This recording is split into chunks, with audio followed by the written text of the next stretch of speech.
wanaongelea hivi vitu, lakini nataka tushare pamoja habari zifuatazo, na wakati tunasoma uvumilie, kwa sababu utafarijika na kugundua siri ya matokeo yanayotokana na Mungu anapofanya kazi yake kwa watu wake. Kitabu cha Luka sura ile ya 13 mstari wa 10, tutasoma kwa pamoja mpaka mstari ule karibu wa 17. Na nikuombe sana uchukue Biblia tukianza kusoma. Kama ni mchungaji, kama ni mtu wa Mungu na uko hapa naomba dada Adera utusaidie mwanangu, tununulie saa iwepo hapo. Mimi siruhusiwi kukaa darasani masaa 3. Natakiwa kukaa darasani dakika 45 tu, alafu nikapumzike. Haleluya. Nikiwa nafanya lecture vyuoni natumia risali moja, ninalipwa dola 200 ambayo ni 600. Haleluya. Nikifanya lecture yanakotaka kukufundisha leo Tumaini, nachotaka kufundisha leo hapo leo Chuo Kikuu cha Dar es Salaam ama pale Tulivu Center, nalipwa 200 kwa risali. Umemaliza masters juzi, si ni kweli? Natoka unisaidie, lecturer wako alikuwa anafundisha kwa shilingi ngapi? Sasa take this and have it clearly. Luke chapter 13 verse 10. Nataka tuanzie hapo kwa pamoja. Vane, ukitoka hapo ende uwe mwalimu. Sawa? Mstari ule wa 10 anasema, siku ya Sabato alikuwa akifundisha katika sinagogi mojawapo, na tazama palikuwa na mwanamke aliyekuwa na pepo wa udhaifu muda wa miaka 18, naye amepindana, hawezi kujinyosha kabisa. Yesu alipomwona alimwita akamwambia, mama, umefunguliwa katika udhaifu wako. Haleluya. Haleluya. Mna Biblia nyote? Kuna kitu nataka ufanye, nataka usome hapo. Una Biblia? Kama una Biblia nataka usome. Na watakatifu mlioko hapa, mkimaliza mwende mfundishe, mtapata na hela. Hiyo nayo kufundisha ukihubiri kanisani kwako lazima akupe hela. Hiyo lazima. Kama una mtu unataka kupata hela za uhubiri, yaani unataka ukihubiri watu walete sadaka, hiyo. Amen. Hawaelewi ninachowaambia, mtaona dakika chache zinakuja utagundua ninachokisema. Anasema akamwambia, kwa nataka niongeze kidogo.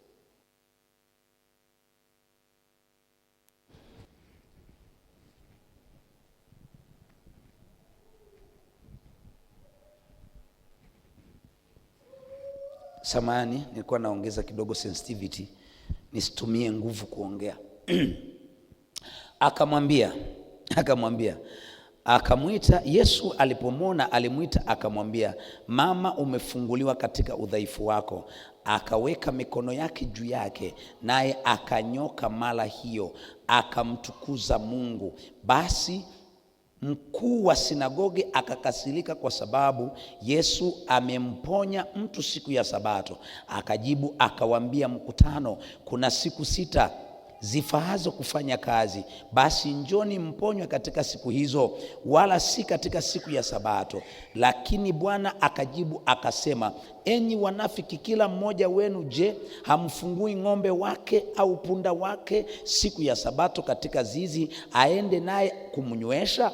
Na huyu mwanamke aliye wa uzao wa Ibrahim, ambaye shetani amemfunga miaka 14 hii, haikupasa afunguliwe kifungo hiki siku ya Sabato? Aliposema haya wakatahayari wote walioshindana naye. Mkutano wote wakafurahi kwa sababu ya mambo matukufu yaliyotendwa na yeye. Mstari unaofuata anasema, kisha alisema, ufalme wa Mungu umefanana na nini? Nami ni ufananishe na nini? Umefanana na punje ya haradali aliyotoa mtu akaitupa katika shamba lake, ikamea ikawa mti, ndege wa angani wakakaa katika matawi yake.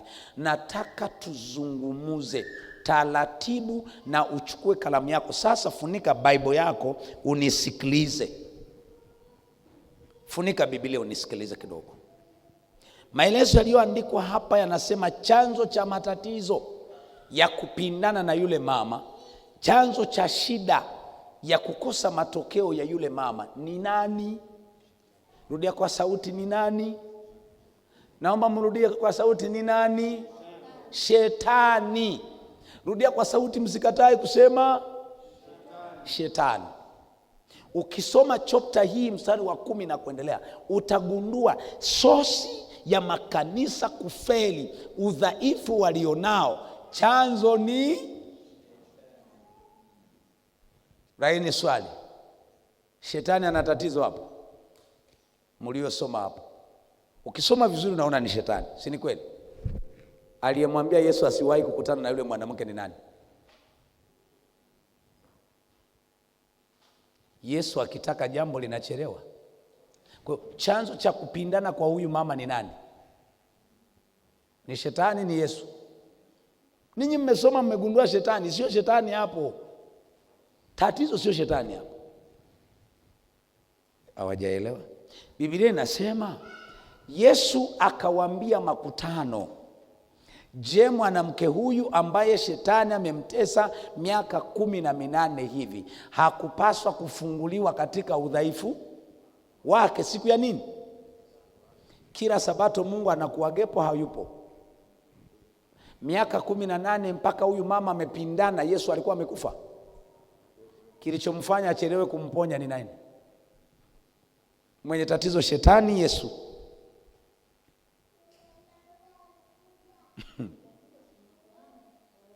Hapo ndo hapa tunataka mgundue siri, mlikofungiwa ni wapi. Hivi kweli shetani ana tatizo hapo? Shetani na Yesu, nani mwenye nguvu? Kwa hiyo kuchelewa kufunguliwa kwako, nani tatizo? Yesu. Aache kiherehere.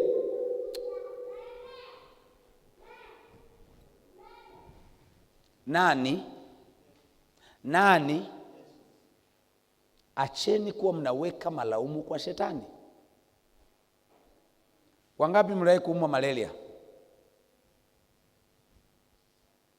Ukichelewa kula dawa, tatizo ni la dawa, ni la kwako?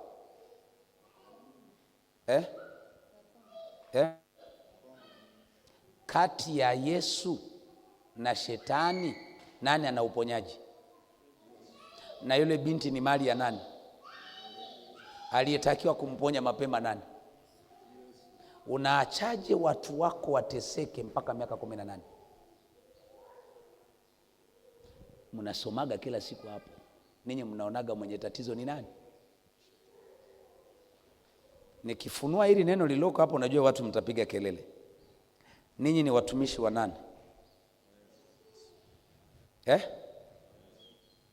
Kati ya shetani na Yesu, nani anatakiwa kuwabariki?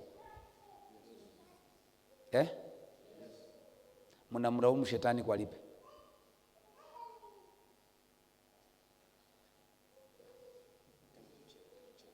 Kwa kipi?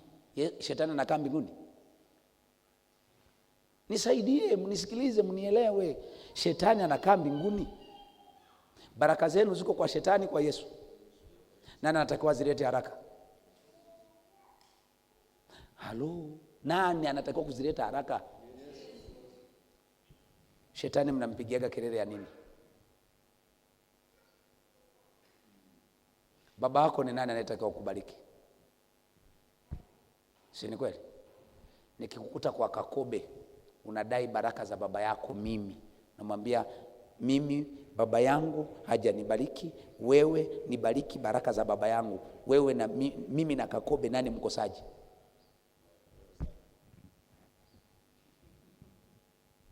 Bwana asifiwe. Wangapi nimewaagiza mlete maji ya kunywa yako kule ndani kwangu, fungueni, leteni zile katoni. Ulizinunua asubuhi, ama kwenye gari kuna maji? Leteni zile katoni, gawia watu wanywe maji. Hatufanyi semina kwa, na ikiwezekana mlete na kereti za soda. Watu wakija hapa wao wanakunywa soda, tunaendelea kujifunza. Listen this. Nataka mnisikilize. Mimi niliye baba yenu, nikikosa wajibu wa kuwapa chakula na mavazi, mkavalishwa na baba mwingine, mwenye kosa sio yule. Mwenye kosa ni nani? Biblia inachokiongea hapa, mumesomeshwa tofauti. Mumewekewa uadui na mtu ambaye hawajibiki kabisa katika maisha. Badala ya kutumia muda mwingi kung'ang'ana na huyu anayetakiwa kuwasaidia, mnang'ang'ana na ambaye naye anategemea kusaidiwa uhai. Shetani anaishi kwa mamlaka ya uhai wa Yesu. Shetani ametengenezwa na Yesu. Aliyemuumba shetani ni nani jamani? Ni Mungu ambaye anaitwa nani? Mnamlalamikiaje ndugu yenu? Ndo kinachowatesa, mnamlalamikia shangazi sana. Kumbe mungekaa na baba, shangazi angekupenda tu. Si kama unaelewa? Yaani wewe ukishakuwa rafiki wa baba ambaye ndo kaka yake na shangazi, shangazi atake asitake atakupenda tu.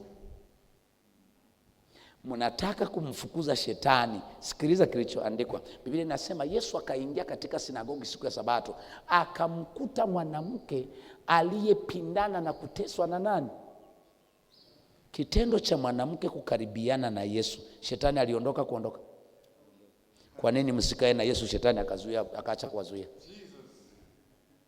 Someni muone, ndo kulivyoandikwa. Ndo maana yake kwamba siri ya kushinda mizimu, ngome za giza na kucheleweshwa na udhaifu tulionao ni kumsogelea. Sio mnajua? Soma. Maelezo yanasema Yesu akamwita, na bahati mbaya Biblia haijasema Yesu alimnyoshia mkono. Alimwambia njoo. Wapi? Karibu. Na maelezo yanasema akamwekea. Ukaribu wenu na Yesu, mapepo ya unyongea, unyafuzi wa uchumi, ndoa, biashara, huduma yatatoka. Mfano, check this. I'm sorry. Kijana huyu alipokuwa darasa la 5, wakazuia mguu wake wa kulia asipige hatua. Huyu hapa, miaka yake yote mnayemuona, tembea na mimi twende, mnayemuona hapigi hatua. Sasa cheki, hajawahi kutana na mchungaji anayeona huu mguu. Mimi nimesimama tu hapa, umeniona? Nami nanyosha mkono kwenye huu mguu, nisaidieni, fanyeni haraka, mmshike, fanya haraka wewe. Mnaona kilichotokea? Manake ni kwamba akikutana na mtu ambaye ana nguvu ya kuondoa vinavyozuia mguu, vyenyewe vinafanyaje? Sijui kama mnanisikia nachokisema. Mnaanza kunielewa? Nina kijana humu ndani anakunywa pombe. Kaenda wapi? Alikuwepo hapa amekaa. Amenitoroka. Yuko wapi?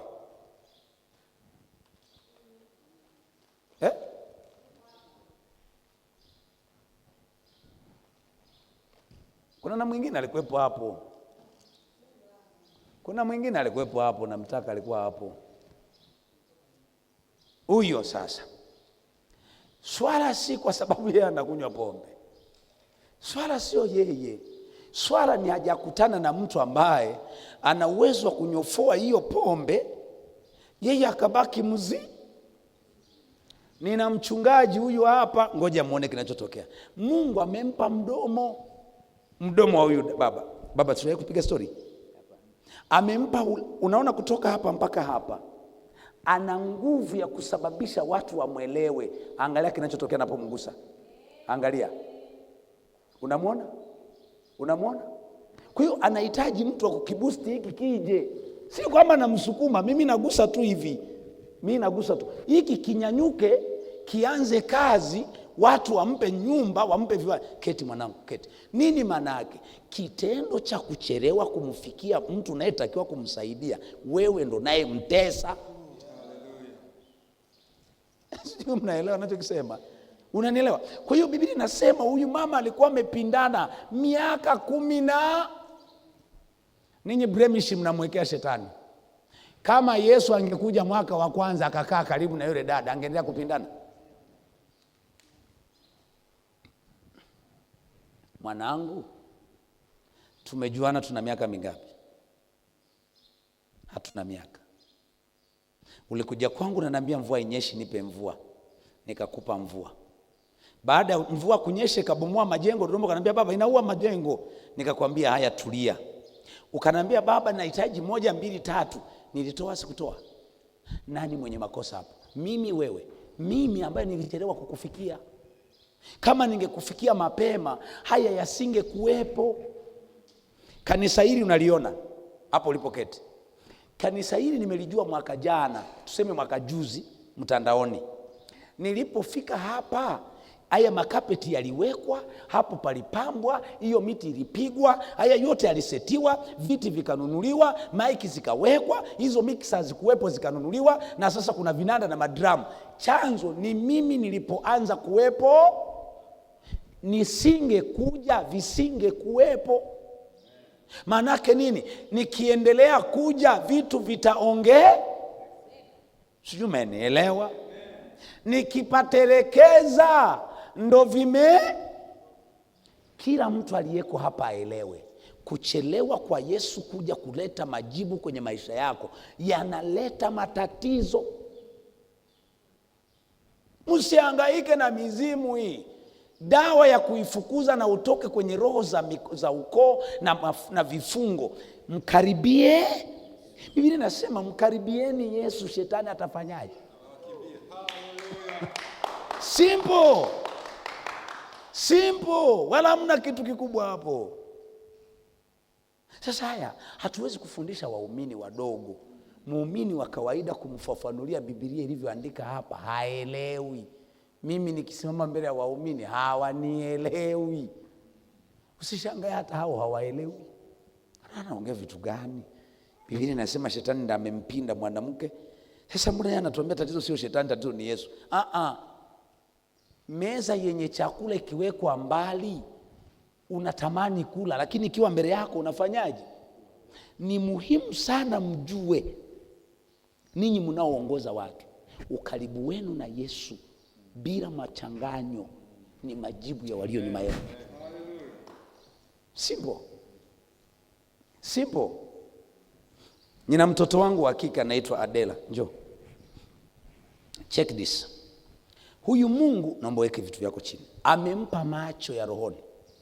Toa miwani hiyo, utaikuta imedondoka Mwanza. Amempa macho, lakini hajakutana na Mungu, na mtu wa kuactivate aone zaidi. Mnaona haya macho? Angalia kinachomfuata. Angalia ni tumuone. Haya ni macho ya rohoni ya kuona vitu vilivyofichika. Wewe mshike dada yako, hivi ni vitu aone umbali. Uwe Marekani akusikie, aona kwambia hapana unaumwa mgongo, majibu ni haya. Akichelewa kupata baba wa kuopen anga atapiga mark time kila.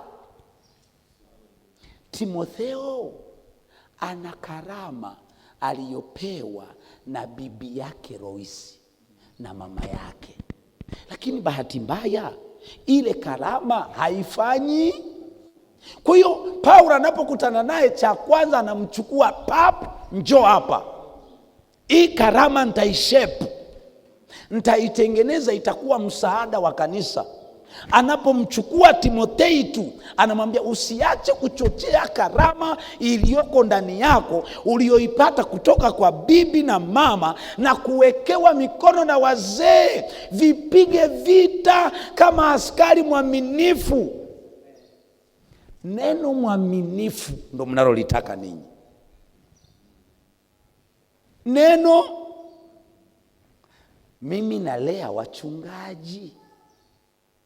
Ukija ibadani Jumapili kwetu, lolo ya kwanza, ya pili, ya tatu, ni watumishi tu. Kila unayemtizama, shida sio shetani. Shida ni mtumishi kumuandama Yesu. It pains me. Imefika hatua, let me read, ngoja nisome kidogo. Muone matatizo mlionayo wachungaji, na mfike sehemu mpate muda, mpige magoti, muombe toba na muombe rehema. Biblia inasema mkuu wa sinagogi alipoona kwamba mwanamke yule amefunguliwa, akainuka akasema, kwa nini umeponya leo? Muje katikati ya wiki Check this. Kati ya mwanamke na mkuu wa sinagogi, nani amtakii mema mwenzake? Kila mmoja afanye mimi ni mkuu wa sinagogi. Kuwatakii mema watoto wako wa kiroho.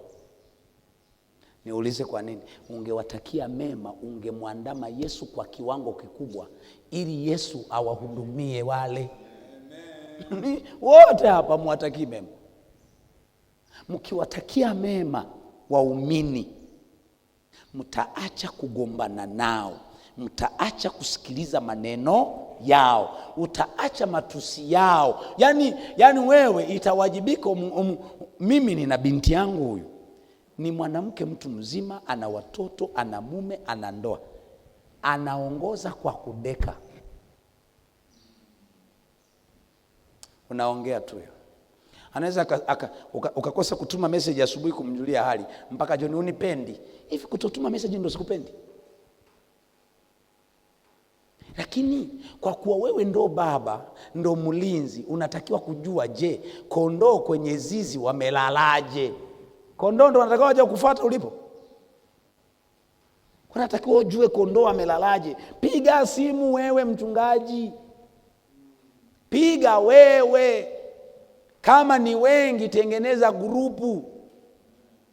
Weka message moja kule. Nyamaza.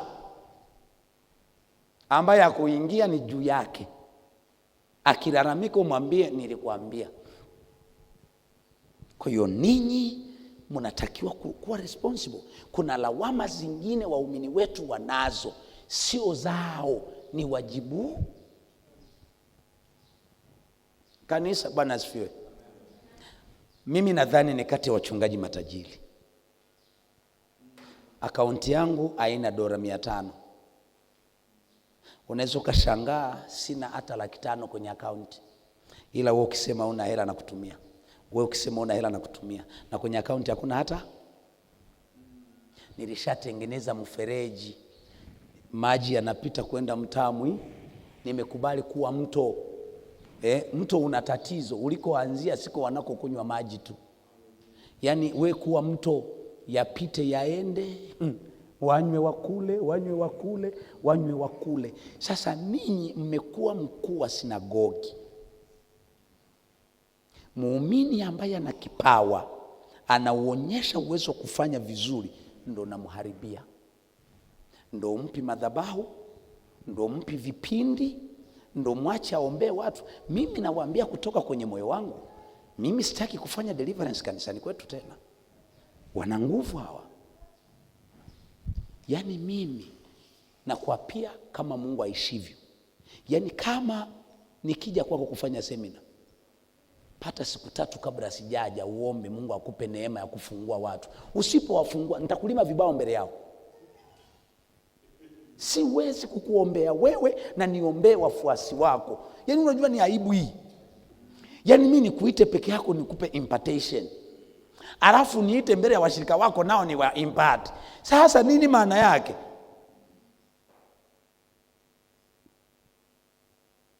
Mnijibu. Mimi mkiniita makanisani kwenu, nitakuja kupiga story za wajukuu wa enjoy, wafurahie. Mtawaombea ninyi. Haiwezekani. Biblia inasema Yesu akawatuma wanafunzi wake, akaketi, wao wakabatiza, yeye Hivi kweli wanangu, nakaa na ninyi kuwaelekeza tupite hapa, tupite hapa. Na mimi nije kanisani kwenu nitoe mapepo? Mimi. Kama sijaitwa, utalitoa pepo hilo. Yani utalitoa. Na anakuwa na fimbo. Huyu anazijua fimbo. Haiwezekani Vanessa nikuombee wewe, nikubaliki, alafu nataka nije kanisani kwako na mimi niendelee. Wewe usijaribu jinga huo. Mimi nikija kanisani kwako, mimi nakuja na hela zangu mfukoni. Ngapi? 2 milioni 1. Na kuuliza ng'ombe anauzwa wapi? Sehemu. Ng'ombe analetwa, maji yanaletwa, soda zinaletwa. Sasa zikishaletwa hizo baba, nawaambia wapigaji tuanze kucheza. Niliwaambia jana, leo nacheza. Niwaambia wanisetie maiki yangu, tutacheza. Sema kwa sababu ninyi ni mababa tu. Ila jioni mkiwepo sisi tunacheza na wajukuu zangu hapa. Msinizoe. Mimi siwezi kuwaombea ninyi na niombee watoto wenu. Hakuna. Acheni sehemu ya nguvu yenu watoto wenu waitumie. Na ndio maana mkuu wa sinagogi amekuwa chanzo cha yule mama, yani halafu mbaya zaidi. Hii niliseme sijui. Haya, ngoja niseme. Mbaya zaidi. Anakula sadaka ya mtu aliyekunjamana bado, mkuu wa sinagogi. Yani yule aliyekunjamana anakuja na buku wakati wa sadaka anatembea na kibiengo kwenda kwenye kikapu anaweka nini? Unakula sadaka ya mtu aliyekunjamana. Unakula sadaka ya muumini ambaye kazi hana, hujawahi kumwombea akapata biashara, hana chochote anachozalisha, bado unakula sadaka yake na bado ana maisha magumu. Badala wewe msaidia atoke kwenye kukunjamana kule, aenda Petro, Bwana asifiwe.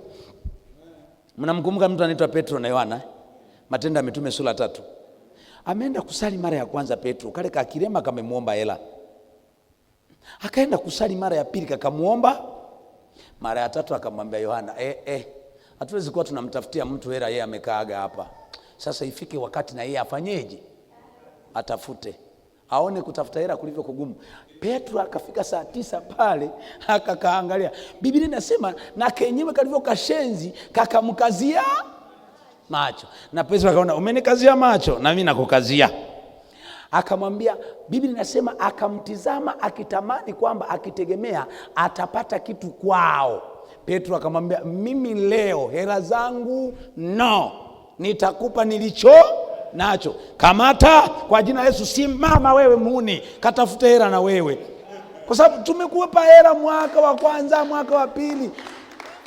Kakamata, alichokifanya akakanyanyua kale kajinga nako kalipopata miguu. Kakakimbilia wapi?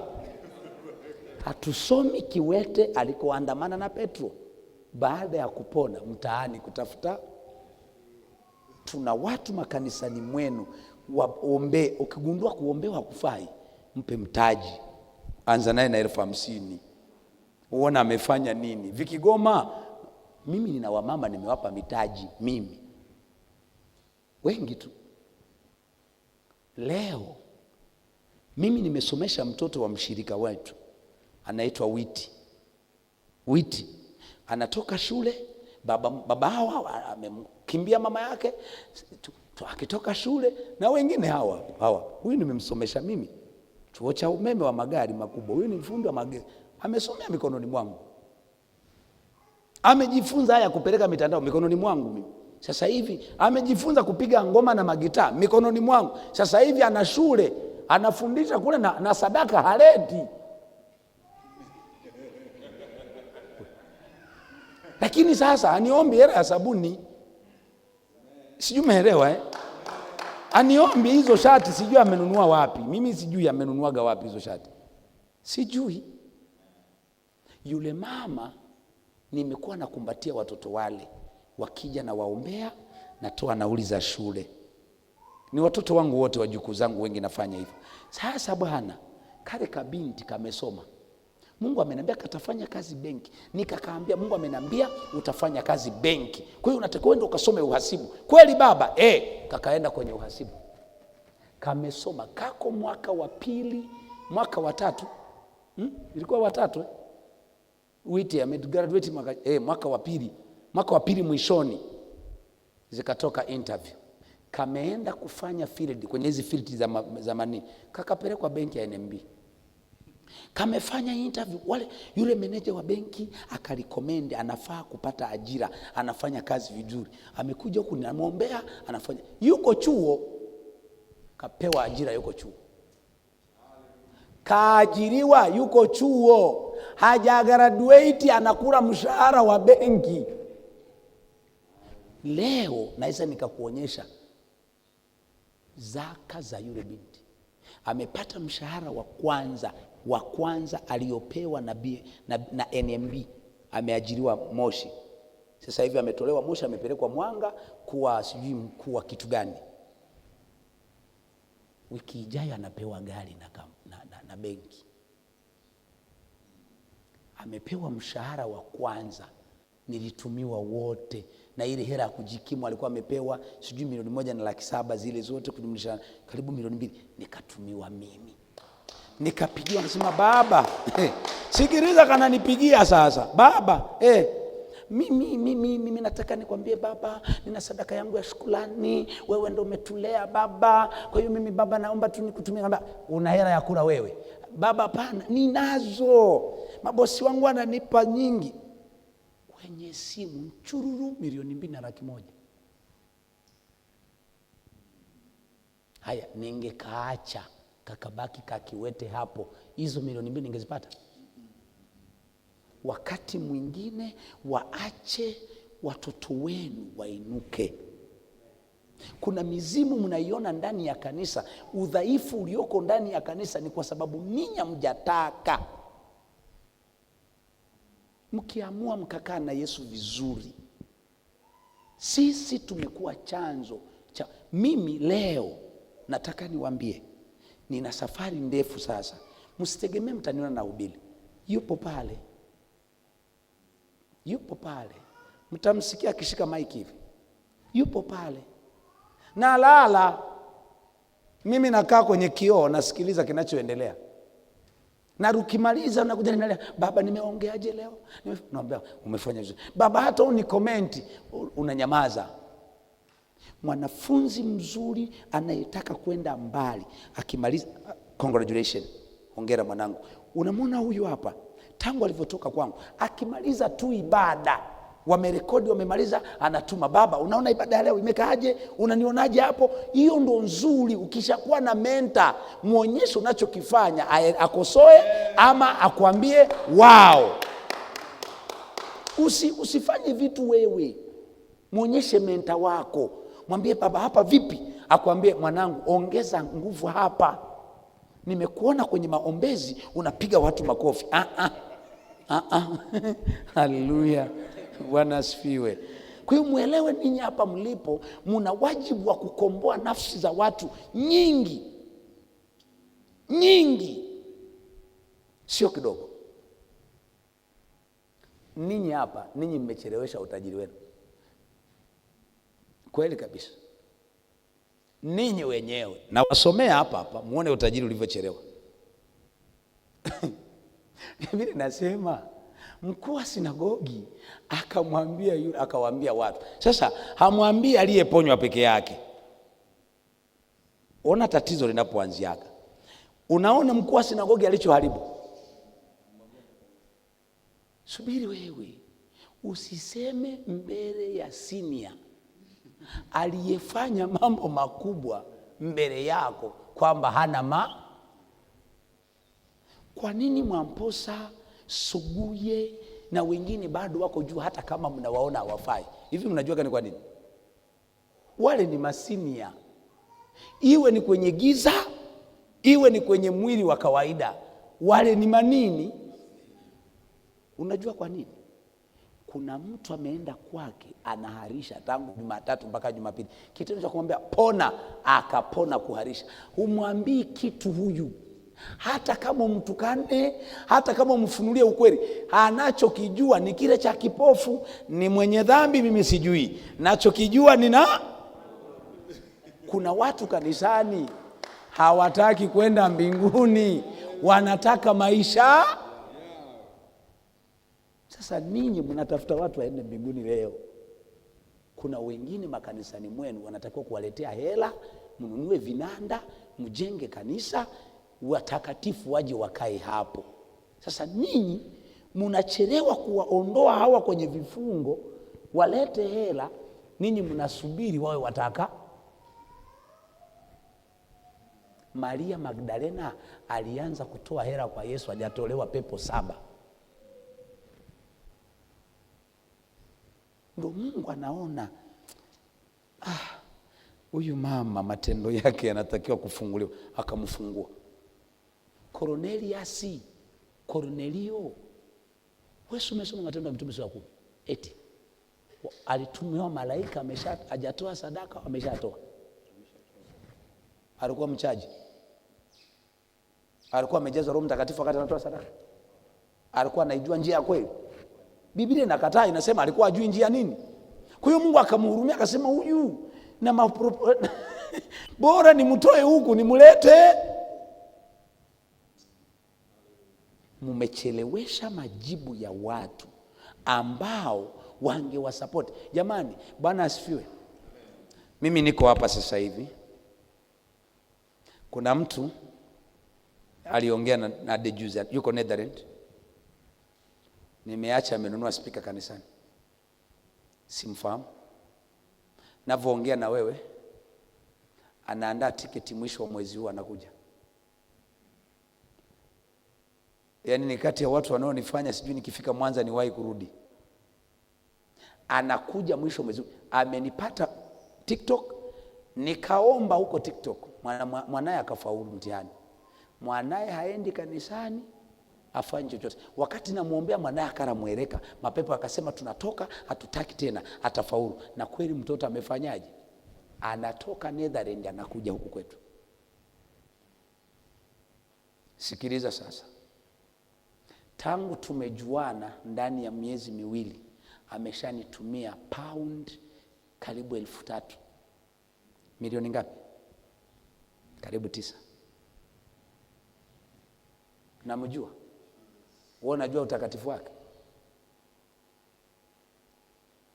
Nijibu. Mnahitaji kujua majibu kwa watu kutoka kwenu watumishi ni maisha yenu yenye neema. Kuna jambo ambalo nadhani ninyi hamlijui. Ninyi mnaochunga makanisa vijijini, Bwana asifiwe. Kina Bishop Alex, rafiki yangu Benja. Ninyi ni kati ya matajiri kuliko sisi tulioko mjini. Ila ninyi hamjui. Na hapa nawaambia ukweli. Mnanisikia? Huu ndo ukweli ambao utakusaidia. Kule kijijini, zile kaya zote unazoziona zina watoto wao wako Marekani, zina watoto wao wako Dar es Salaam, zina watoto wao wako BOT, zina watoto wao wako ni matajiri wako mjini. Na wale watoto hawakai wapi? Zina wajomba, zina mashangazi, zina ndugu. Hawa wote wako wapi? Mjini. Na ninyi mko vijijini. Kule wazazi na wanaoongoza kupeleka watoto wao kwa waganga ni walioko wapi? Wakina dada waliobaki wapi? Mambo ya kidana huko mjini huwa wanapiga simu wapi? Nitafutie mtu yule wa kijana, namwambia usiwe na shida, kuna mtumishi wetu kanisani hapa, njoo. Akifika unambararua akirudi mjini mambo hivi. Wewe utajenga, utakula mpaka utachoka. Ninyi hamjui. Nilienda Mafinga kwa Kalela, nikamji kadogo kwa nafasi yangu nilionayo. Nimefanya injili, nimemaliza. Zaidi mimi ndo nilitoa hela kwenye ile semina. Hata mafuta ya kunipeleka na kunirudisha na kula wakati mwingine kama familia yetu tunavyofanya. Sikiliza kilichotokea.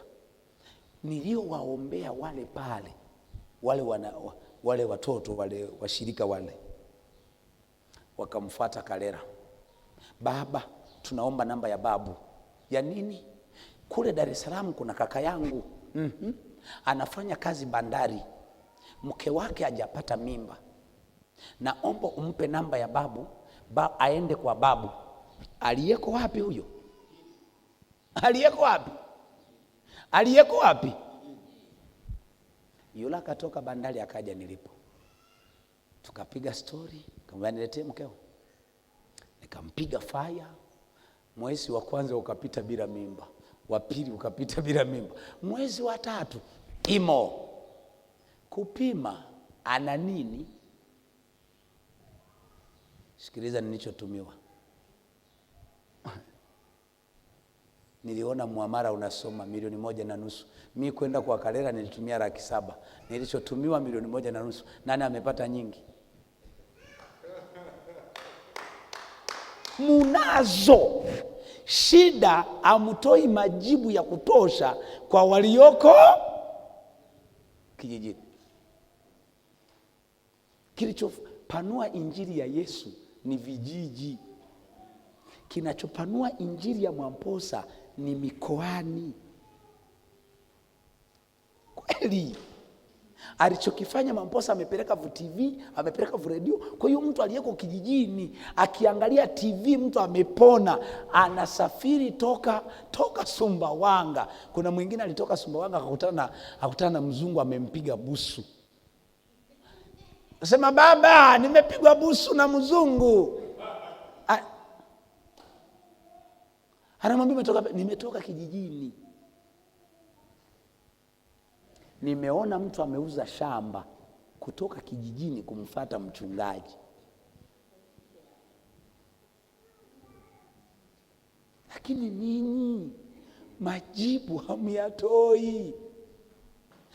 Nipigie makofi. Juzi nimepita Kongwa na Bishop, uwe mkweli, we mara ya mwisho kuandikwa jina lako kwenye pikipiki lini? Nimekuta mtu simjui, bodaboda, aliona mtandaoni, alisali kwa huyu mara moja, akaona mtandaoni jina langu Jonifatty Kakiziba, akaenda akachukua pikipiki yake bodaboda, akaandika J Kakiziba kwenye bodaboda, mbele na nyuma. Plate number hamuna, plate number ni mimi. Hakuna plate number kwenye ile pikipiki. Niwape video muone. Plate number ndo mimi. Yaani mbele plate number ni mimi, nyuma plate number ni nani? Nilimwangalia yule mtu, nikachukua hela nikampa, nikamwacha. Namaliza maombi pale, yani tumemaliza maombi ile saa 10. Wakati mimi niko madhabahuni naendelea, mtu kaja na mayai na karanga, na mwingine alileta kuku nikamula. Hana alichonacho, ana mayai, ana karanga zake. Uzile wewe, uzile. Kwa hiyo mnahitaji kuongeza utamu, muzidi kuwa watamu. Halo, mzidi kuwa.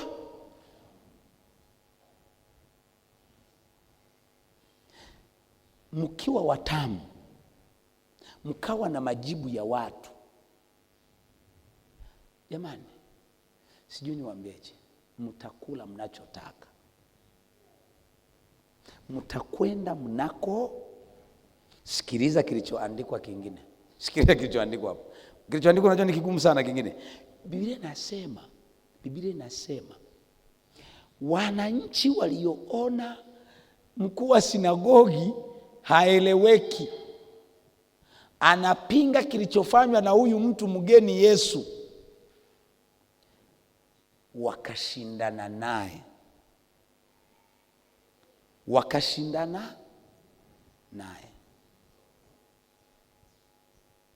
Na mkuu wa sinagogi angeshupaza shingo, wangemfukuza. Na Biblia inasema wakamtukuza Mungu kwa aliyofanya Yesu. Mchukueni Yesu mliyefanya ukaribu naye, aliyeondoa mapito yenu na matatizo yenu, muwasilisheni kwa watu. Bwana asifiwe. Shida, mkishakuwa karibu na Yesu, ninyi mnakuwa Yesu. Mnajipeleka ninyi kwa watu, amumpeleki. Epuka hiyo kitu. Niliwachekesha nilipofikia kwenye huduma, nilivyo kwenye huduma. Unanisikia? Kuniona ulitakiwa unapanga foleni. Kuniona ulitakiwa unaweka appointment. Na nina protocol ya kutosha sana. Lakini mimi ni yule mtu ambaye Vanessa mara ya kwanza kuniona nakwambia, mama, kula nilicho nacho. Kinachofanyika, wewe unatoka huku unaingia huku, na mimi natoka huku naingia. Umwambie kitu mtu wa hivyo.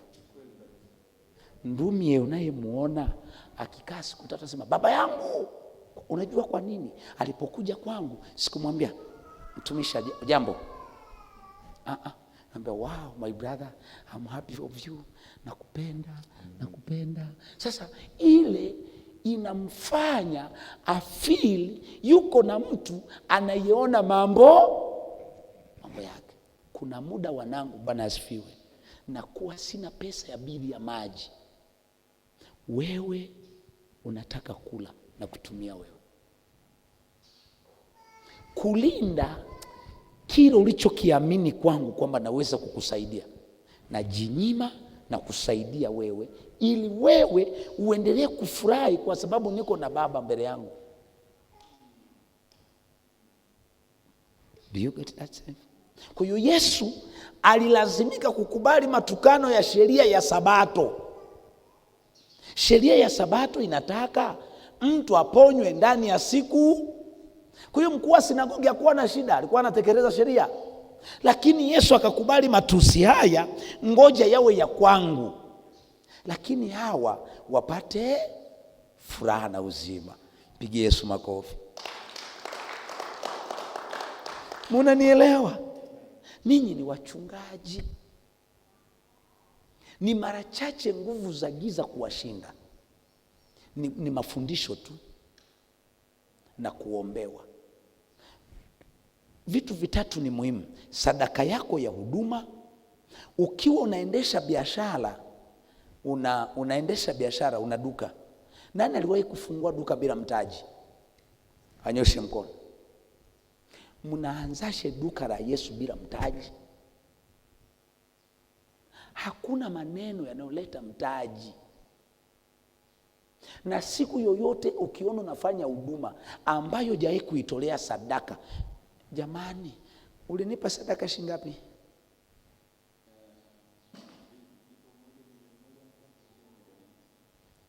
Sikiliza, maana huyu amenipa mimi milioni 5. Semena me. Amenipa keshi miembe 7 milioni. Sogeza hiyo gari hapo, ni milioni ngapi? Umeinunua hiyo gari? Hiyo laptop unayotumia umenunua wewe? Yaani ametoa shilingi milioni 5 sadaka. Haya, hiyo madhabahu uliyojenga umetafuta hela wewe? Kisicho na mtaji akizai faida. Sijui mnanielewa? Alivyokuja kwangu nikamwambia, umebeba apostolic na prophetic. Ukiwa na apostolic haiwezi kuenda, watu hawatakupokea kama una chochote Mungu amekila. Nipe. Akakimbia akanipa milioni 1 na kitu. Akamwambia, kuanzia sasa utakula. Hatafuti. Na ngoja nikwambie, hizo hela zote zimeletwa sebuleni, nyumbani. Yaani hata hiyo madhabahu haijajengwa, hela zimeletwa naongea na wewe, analetewa hali ya mpya. Mpya analeta mtu. Yaani si swala la kwamba wewe amuna. Huyu naye muona nimeanza huduma, Mungu akanitaka sadaka milioni 7 nikazipeleka, nimewasimulia mara nyingi. Hiyo nilitoa gari ya milioni 14 nikauza, nikatoa milioni 7. Tuko wote. Nikaletewa gari mpya milioni 22. Nani alipata hasara? Mimi, Mungu. Huyu kuna vitu vingine vinataka mindset. Uwezi. Ninyi mnatakiwa kutoa majibu. Tatizo lenu, mumedanganywa. Mungu anataka kumbariki Ibrahimu. Nina mwanangu mimi, naomba nimuite mbele awe ndio Samu. Naomba msikilize vizuri. Unamwona huyu bwana amevaa hivi, Tanzania anafanya kazi ofisini. Naomba usikilize.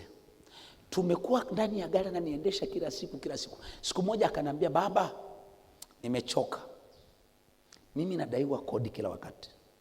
Nataka unaambie nimfanyie nini Mungu aanze kunitunza mimi.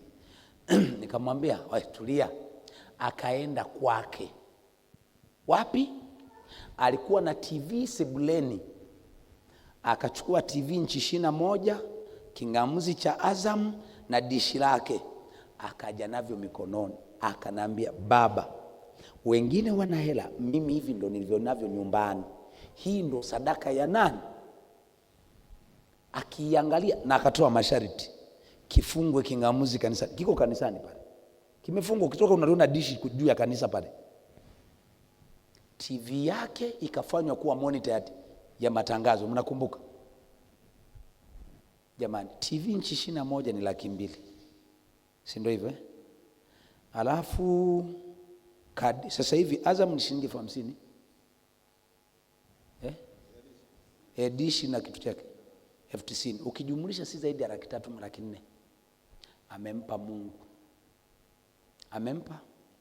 Analipiwa kodi, anatunziwa watoto, ananunuliwa mavazi, anatembelea gari ya kanisa. Na sasa anaenda kujengewa nyumba huyu.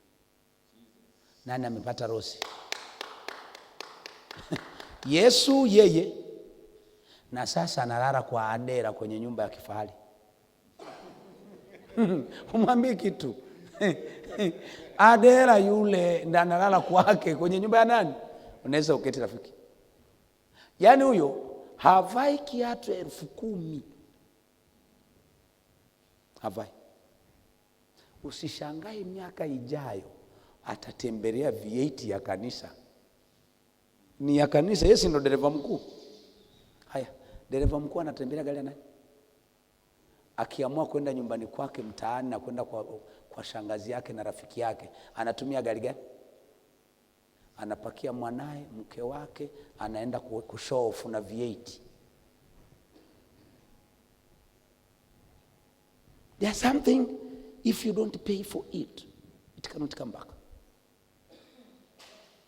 Yesu anasema, mkuu wa sinagogi anasema, muna siku 6 za kuja kuponywa. Acheni hizi biashara za kupanga ratiba za kuona watu makanisani. Acha kanisa liwe wazi. Watu wenye shida wakupate kila. Ila sasa kina Benja bado analima. Nimemwacha alime. Nami namuomba Mungu mwaka huu akubariki sana. Na nikigundua amekubariki, nitaongea neno moja, utakuwa unalima vinakauka, ukalime ndani ya mioyo ya watu.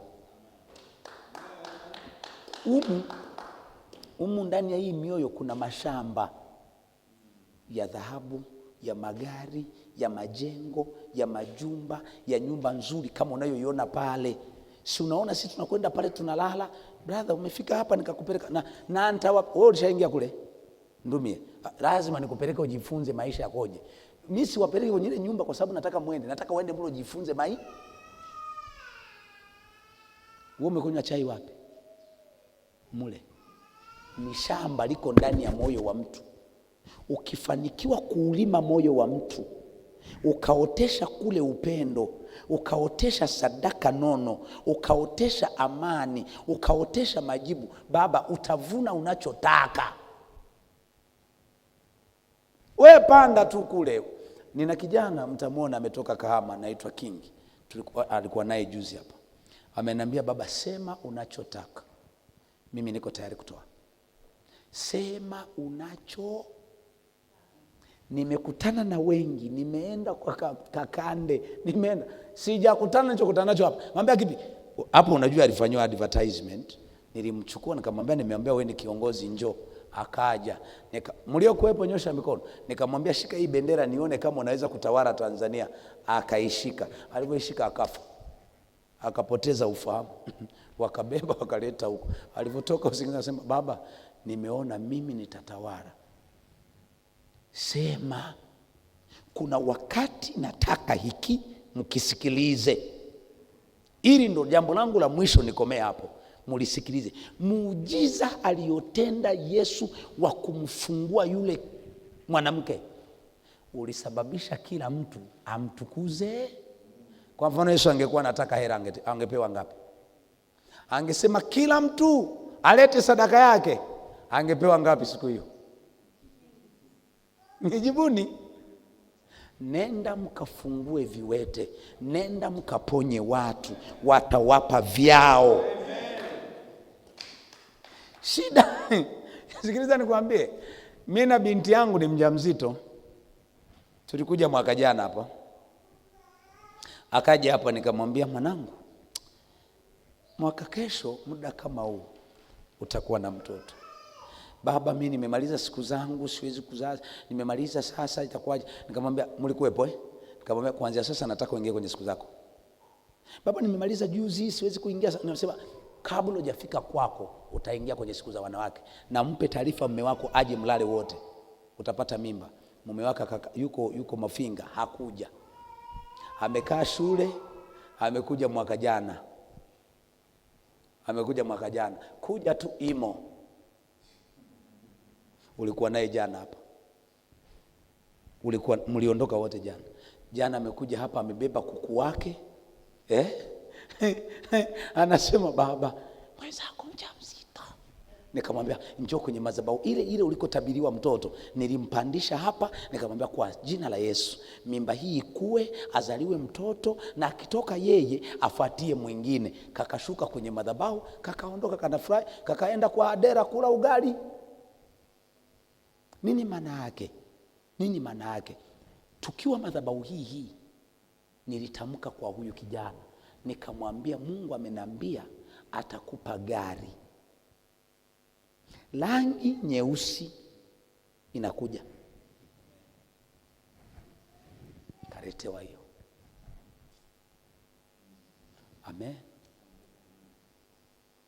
Na nakumbuka safari ya hii gari mara ya kwanza ilisafiri kwenda kwenye semina, kwenye mkutano wapi? Kongwa. Alikuja na hiyo Umeanza kupata picha. Kama nilimwambia unapewa gari kwenye madhabahu hii tuliko, manake madhabahu hii inazaa. Sijui umenielewa? Inaelewa? Kama yule mke wake nilimwambia tunapokutana mwaka kesho, muda kama huu utakuwa unanyonyesha. Wakati huu ananyonyesha mtoto mwingine. Mama mkwe na baba hapa ngamwambia, nenda jiandae, utakuwa na mimba kesho tu. Huyu akasema, hamna baba, hamna. Akasema, haya twende. Amemaliza wiki 3, mwezi wa 3, mwezi ulipofuata nikaonyeshwa huyu amelala kwenye kifua cha mwanamke ambaye ni mke wake, ameweka kadudu kake ndani, naona kwa macho ametia mtoto wa kiume. Nikanyanyua simu, umempa mimba mke wako leo? Baba, akasema, subiri. Walipomaliza mimba hiyo, na uzuri mimba ni kama mandazi yasiyofichika, hiyo wakamulikiza yule anayenyonya, wakaanza kulea nini. Juzi tumekumbatia mtoto hapo. Si mlikuwa naye mtoto jana hapo? Sio, naeleweka? Tulikuwa Kibaha, unakumbuka? Akaja shemeji yake na huyu mwembamba kama mti, anaumwa siko seli, yani anakauka damu kila mwisho wa nini. Huyu akamleta, nikamwambia mwache tu alale hapa. Kesho yake nikamwambia nenda kalete sadaka. Sikumbuki alitoa sadaka ngapi, ni kama milioni sijui laki ngapi. Akatoa ile sadaka. Ni mnene, hajawahi kauka damu tena, na sijui kama anajua nimeshafika hapa. Angekuwa ameshafika. Kuna watu wengi hawajui kama niko hapa. Yuko James hapo, King James, atakuja utamuona. Wako wengi hapa hawajui kama nimeshafika hapa. Wako wengi wako hapa hawajui kama niko hapa. Majibu kwa watu usababisha wenzao kutamani kwenda kwa mtu yule. Sijui umenielewa? Nilimwambia binti yangu huyu tukiwa live, huyu tulionana TikTok. Nikamwambia, okay, wewe unataka hela, tukikutana utapata hela. Jana akaniambia, baba nibariki. Subiri nisikie. Ukinisikia nimesikia, toka kwa jamaa, nikakwambia mami, nenda na iwe hivi. Tukija kurudi hapa next year, wapi? Ai, tutakuta ameshamletea zawadi nani. Kuna vitu muvitolee majibu kuleta utukufu. Anasema mstari wa 17, aliposema haya, aliposema haya wakatahayari wote walioshindana naye, mkutano wote na wakafurahi kwa sababu ya mambo matukufu yaliyotendwa. Sikiliza huo mstari ulivyo ajabu. Mkutano wote, mtaa wote, kijiji chote, kanisa lote linafurahia.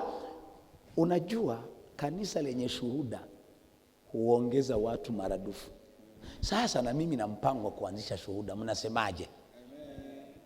Yaani mtu mnakuja unakaa kwenye kamera unarekodiwa, mimi naitwa Vane, nilikutana na baba, nikanunua gari. Hiyo nayo ngumu.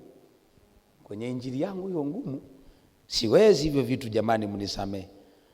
Yaani anarekodiwa mtu kabla na baada. Mimi sijui. Mungu anisaidie, siviwezi. Nina kijana yuko hapa.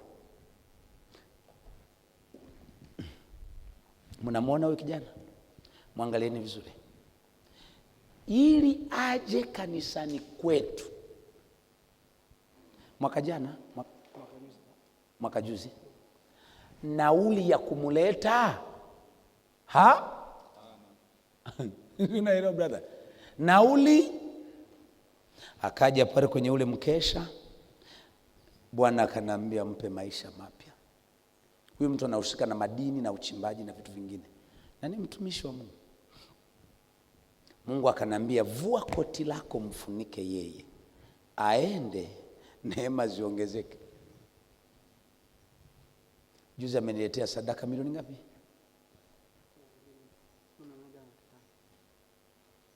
Milioni 1.5, ambaye alikuwa anapewa nauli ya kuja kanisani. Juzi nilivyosema tunaenda Dodoma, utajua hapa alipo amefikia hoteli yake amekuja kwa nauli zake na ameshaleta na sadaka ya kitambaa cha kupamba kanisa. Yule aliyekuwa kutoka kanisani kwenda kwao alitembea kwa miguu mpaka maili 1. Amen. Endelea kuketi. Sasa unaona vitu vinavyokuwa. Yaani mtu wa hivyo, yaani mtu ambaye alikuja kanisani alikuwa amechoka, sasa hivi amevaa kiatu kinang'ara. Besti hii dunia hii. Tumetumia kutoka Uingereza, hata mmoja tulimwambia mwanae alikuwa na shida, akamwambia akamtumia 200. Piga makofi kwa Yesu. Huyu kuna maisha kwenye kutatua matatizo. Yaani amemwombea mwanae. Sasa huyu bwana Mungu amempa neema yake. Bwana wanasema bahati ya mtu usilalie mlango. Sasa sikiliza, mwenzenu anachunga matajiri tu, wenye mashule, wenye mahospitali, ndo washirika. Ila mimi mwenzetu, mimi nachunga wachungaji ambao hata sadaka hawana. Yaani unajua hivi vitu vya ajabu hivi.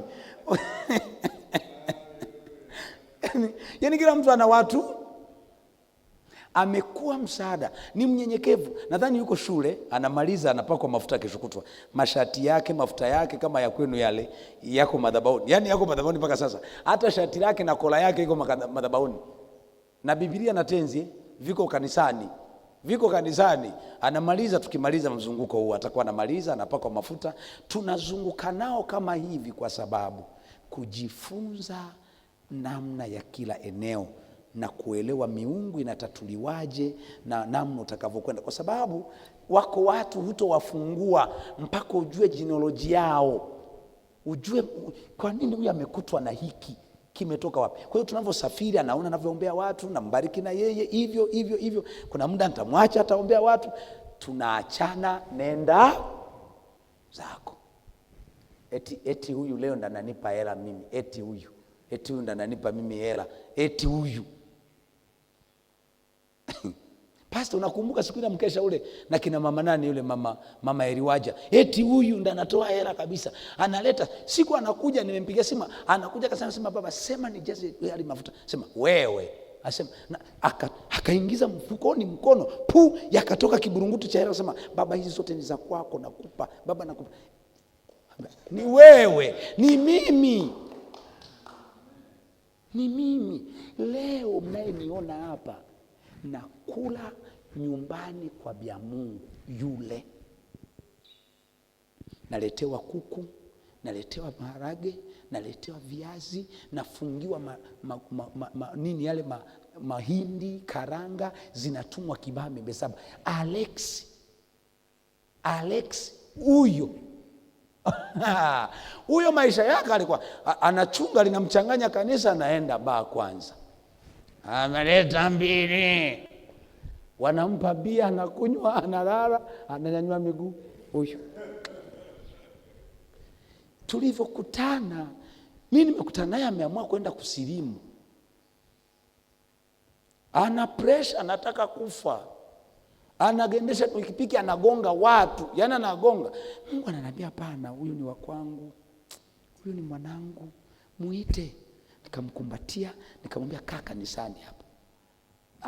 Akanitandika tukio na kadada kajini kama mwanamke, kaenda ukasema baba naoa.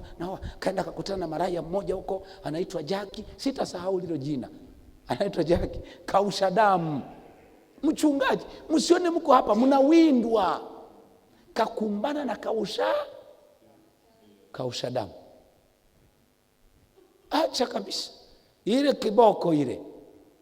Pastori, unakumbuka tukatambulishwa wifi mkwe babu, ulitabiri nitaoa mwanamke mweupe, ndo huyu yani dunia hii. Tatueni mambo ya watu.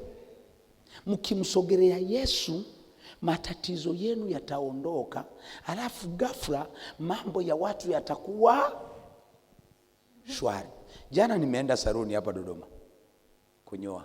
Aliyekuja kuninyoa hizi ndefu ni mdada, akanipaka magic. Wakati ananipaka magic, nikamwambia dada, naomba iname kwenye bega langu. Nikamwambia dada, naomba nikusaidie kitu, unaumwa,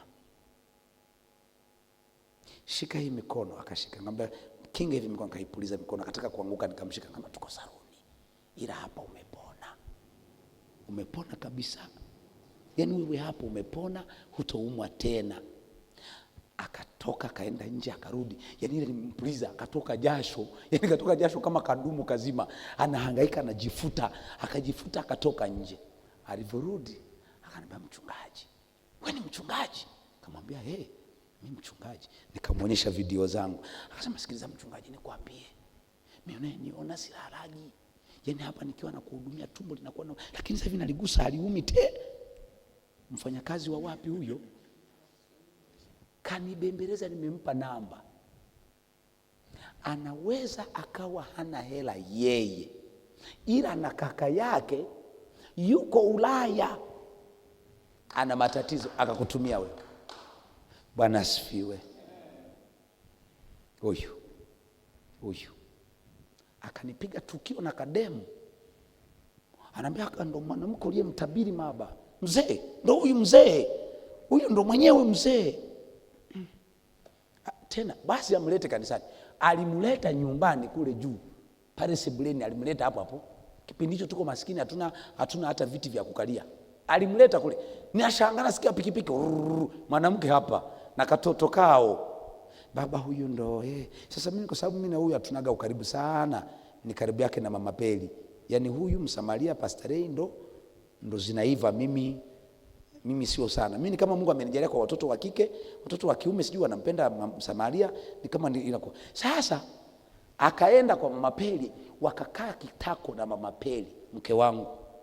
Wamepanga mkwe wako na nini. Mimi nimeenda kanisani, Mungu akaniambia huyo sio mwanamke, hilo tatizo. Nikampigia simu, Jumapili uje wewe na washirika wako na wewe mwanamke. Katikati ya ibada kumejaa mpaka hapo. Nikamwambia we maraya njoo. we maraya njoo huku. Mchumba sasa, kumbuka huyu amekaa viti vya wachungaji huku na dada zake, mchumba yuko kwa watu, anambia we maraya njoo huku, njoo huku wewe. Si unajuaga kule, tukiwa kule unanijua vizuri. Cheki wanavyocheka. We maraya njoo huku, njoo huku, we maraya njoo huku. Wanaangaliana, maraya tena, anambia uro rweupe. Akatembea akaja, ngamba he weji ni mtu, umefuata nini? Umekuja kuharibu mwanangu. Yaani wakati naongea nikaona dui, akakata pumzi, wakaanza kupepea. Wakambeba wakampeleka pembeni, ndio ilikuwa safari ya kuachika. Alivyoachika jamaa wangu akarudi kanisani, akakaa sijui miezi 3-4, miezi 3-4 nikiwa nyumbani nimelala kule juu, nikaota huyo na binti kanisani pale anaitwa nani? Mary. Wamelala kwenye viti humu katikati humu. Mmoja amelala upande huu na mwingine amelala, kiuno cha yule kiko kule, kiuno cha huyu kiko kule. Kwa hiyo wameangaliana vichwa hivi, wanatongozana kwenye nini? Kwenye viti. Nikarudi. Sikuendelea na usingizi. Nikamwambia ni wewe, nimekuona unamtongoza huyu kwenye viti huku. Na Mungu alivyo mwema, nikawakuta wamelala hivyo. Safari ya mapenzi ikaanza, mwisho akafunga nini? Yule wa kwenye viti vya kanisani ndo anaishi naye hapo. Ndo mama askofu. Huyo mweupe mwembamba kama alivyoambiwa. Nilimkuta kwenye viti vya kanisani huku. Sasa ana ndoa. Na maanisha nini sasa? Ukitaka ugombane na Alex yule, mguse baba yake. Anakuambia baba, hivi unajua kale kasichana kangeniua. Alikuwa ananipigia ananiambia, kwani baba sasa hivi ningekuwa haya au ningekuwa nimekufa? Anambia ni wewe tu unajua. Nataka mtoe majibu. Bwana asifiwe. Na nitawaombea. Majibu uleta kila. Hamtafundishwa hivi. Hamtafundishwa hivi. Biblia inasema ule muujiza tu wa yule mkondefu kukunjuruka tu, mkutano mzima wakamshukuru Mungu na wakafurahia kwa matendo yaliyotendwa. Hili ni jambo nalisema kwenu. Msipotoa majibu, kwa mfano, jana nilifuatwa na mama. Ni wewe? Mtoto ndo huyo? Njoo rafiki yangu. Huyu ni kijana wa mama, ambaye sio kijana wake peke yake, ni kijana wetu wote. Bwana asifiwe. Yeye na pombe ni mtu na shangazi na mpenzi wake. Angalia usianguke, jikaze. Naomba mje karibu. Ukiondoa hili teso ndani ya kijana huyo mama anakupa nini? Zaidi atakwambia sina cha kukupa. Wewe mshike, anaanguka. Atakwambia sina cha kukupa. Kwa nini? Hili ni teso limemtesa yeye kijana kama kijana, limekula afya yote, limemaliza maisha yote, lakini pia linamtesa mama na jamii na baba zake. Ukilitoa, jikaze, wewe mshike, anaanguka, mimi kunikaribia nimtayani. Kwa hiyo namaanisha nini? Ukimtolea huyo kijana mapito, tayari machaketi umeleta utukufu. Sasa huyo mama hata nyamaza. Watu wote wenye watoto walevi watapata taarifa. Wewe twende pale, wanatoaga pombe. Kwa hiyo utakuwa unachunga waliotoa pombe. Usishangaa ukawa na roho ya walioacha ulevi. Wewe mshika kamera, wewe kashike kamera. Mshika kamera aje huko. Kashike kamera, mshika kamera aje hapa. Naomba mshika kamera uje huko. Njoo. Njoo mwanangu, njoo. Shika kamera aje. Kimbia huko. Ukimkuta amechomekea, ukitaka ujue ninachokuambia, wewe angalia midomo hii. Wewe unadhani ilikuwa inavuta nini?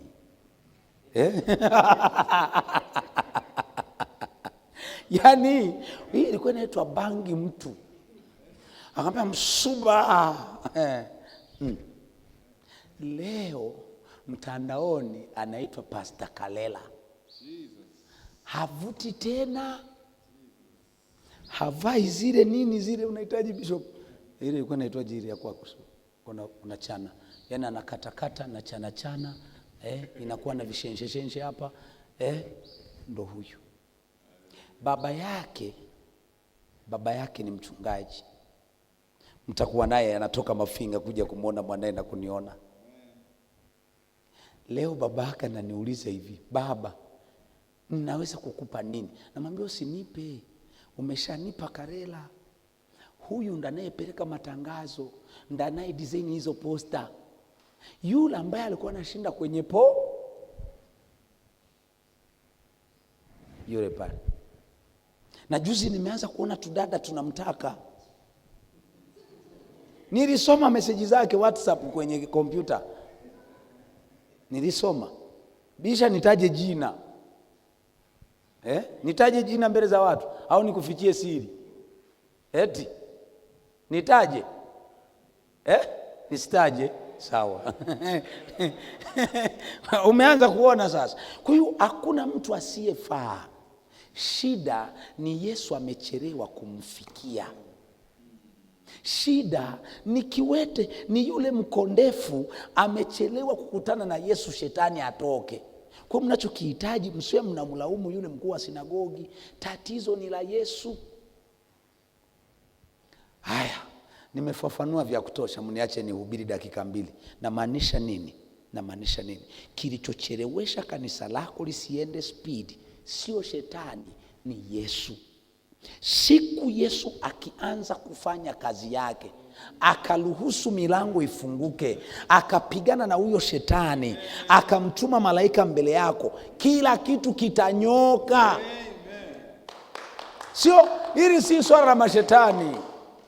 Brother, maelezo yanasema Daniel amefunga, ametia nia siku ya kwanza ndani ya siku 21 za kutafuta uso wa Mungu, ili Mungu amsaidie, amweleze tatizo la wao kuwa utumwani ni nini na litakoma lini. Maelezo yanasema wakati ameteseka, ameondoka kaenda kwenye mto Ulai, alipoketi mbingu zikatoa majibu siku hiyo. Yale majibu yametolewa siku hiyo. Ghafla shetani akayazuia. Siku ya kwanza, siku ya pili, mpaka siku ya 20 na ngapi? Malaika naye kutana na Daniel anamwambia, nilitakiwa kukupa majibu siku ya kwanza, lakini nimezuiliwa. Kilichosababisha nije ulipo, ametumwa malaika mwingine akaendelea na vita, mimi nikaleta. Mwambie Yesu, Bwana, ruhusu aje mwingine aendeleze mapambano, mimi niende mbele. Simple. Swali, yule malaika asingetumiwa mwingine, Daniel angepata majibu? Mwambie Bwana, kama ulitoa majibu kwa ajili yangu mimi, na kuna kilichozuia kimenifanya niwe mdhaifu, agiza malaika mwingine afungue mlango hapa, niende mbele. Nitizameni vizuri nyote. Bwana asifiwe. Mwaka 2017 nilipata mpenzi Facebook, anaitwa Lilian. Geuko mwangalie jirani yako, uliwahi kupendwa na mtu wa Facebook wewe? Yupo aliwahi kupendwa na Facebook? Yaani uko na mtu akakupenda, mwanamke Facebook, akawa mpenzi wako. Hapo mimi sijaanza kazi, sijaokoka, hata mambo ya makanisa siyataki. Yule dada akawa mpenzi, ikafika sehemu nikapanda ndege 2018. Nikaenda Mwanza. Nikafikia hotel. Nilipofikia pale hotelini, nikatuma message kwa mpenzi wa nini, Facebook. Kabinti kakatoka kwao kakanifuata hoteli. Ukija hoteli ni mdada, umeniletea nini? Eti mdada akikufuata hoteli na kwa amekuletea nini? Ongea basi nini? Ngoja tuwaulize wanawake watuambie. Eti pastor, Bwana asifiwe, wewe wa kike wa kiume, ukitoka huko kanifuata hoteli mwanaume, unakuwa umeniletea nini? Mzigo. Amen. Pastor amejibu vizuri, unakuwa umepeleka mzigo. Sasa yule dada akaleta nini watakatifu? Mwambie jirani yako nini? Mzigo. Na mimi kwa sababu nina mikono ya kupokea mzigo, nikapokea. Nikafanyaje? Nikapokea. Wakati napokea mizigo, mimba ndi tumeonana mara moja na tukafanya kamoja na mimba juu. Mimi nikaondoka, namba ya mpenzi wa Facebook sina. Kaendelea na maisha yangu. 2019 18 mwishoni pale, wito unazidi kukua. Nikilala naota mabibilia, naambiwa unataka kunitumikia. Nimeanza huduma. Nimeanza mpenzi wa Facebook, mimba imekuwa, nikajua. Niliondoka nikamfuata, nikamleta, nikampangia nyumba. Sisi na mke, nikaongea na wapendwa kanisani, wakanambia mwanamke aliye wa kwako ndo huyo, mchukue. Sikumuuliza Mungu, nikachukua yule mwanamke nikaleta nyumbani kwangu, tukaanza kuwa naye kanisani. Si ndio hivyo Edo? Hao wanamjua. Tukawa naye church. Akaitwa mama mchungaji. Kumbe mchawi. Ikifika saa 5 saa 6 usiku mwenzetu anaota mabawa. Mimi nasikiliza pale nyumbani. Kuna vile vidudu vinamkia fulani vinarukaruka kwenye miti, mnavijua? Ikifika saa ngapi vinajaa. Sina hili sina lile. Watakatifu, nikienda kulala, nikiamka naumwa. Yaani hii kiuno, si mnajua ile mashine iliyoleta Elia? Kwani inafanya sasa? Ukifika haipo. Nimekaa yule dada akageuka mwiba. Anatukana kila muumini. Mnampa shilingi 30,000 ya chakula, ananunua dagaa za 3,000, anachemsha kwenye maji, anasonga ugali wa dona. Dagaa za 3,000 ama 2,000 zinachemshwa, na vijana wangu walivyo, zinawekwa hapo. Ukija hayupo, yuko kwenye mambo. Ulimkuta mama Elia? Hakumkuta. Bwana we. Nikimuuliza ulikuwa wapi, akirudi ile saa 4 usiku, anashika kiuno, anasema usinizoee. Nikifika Jumapili kwenda kanisani, nisikilizeni na nikikusimulia hii, mwambie Yesu wahi haraka kunisaidia. Anakamata nguo yangu, anachana. Hiyo ndo Jumapili. Kwa hiyo vijana wangu hawa wakawa wanaiba nguo nyumbani, wanaenda nazo kanisani, wananyosha. Nikitaka kutoka kuja kanisani, natoroka, napita mlango wa nyuma, na kuja na vile ndo navaa kale kasuti kangu, ndo ninako kamoja. Sasa akikachona kale kakaunda suti, hauna ya kuvaa. Nikachoka. Siku moja uchungaji ukaisha, nikamfungia chumbani. Hapo tumeshakaa vikao vya kutosha. Nikamsikia huyu anakumbuka story yote. Nikamfungia chumbani. Sema isiwe kesi. Nikamfungia kule chumbani, nikamfungia kule, nikamwambia niambie kwa nini unanifanyia haya. Bado Mungu hajasema, hajanionyesha kama ni mchawi, hajaniambia kinachoendelea. Kaka baba, nikiingia madhabahuni nafanya miujiza, wachawi na waona live, wa kwangu simuo. Ndio maana nakwambia ukiwa mchungaji, kubali uwe karibu na wenzako. Na sisi familia yetu na waomba muwe karibu. Usiloliona wewe ataliona huyu. Bwana we. Yaani nikiombea watu, Baba, mimi nasimama kule, walioko kule watajuana wao kwa. Nikianza deliverance inabidi mkusanye viti. Mnaujua muziki wangu, mnaujua. Wewe unaujua vizuri.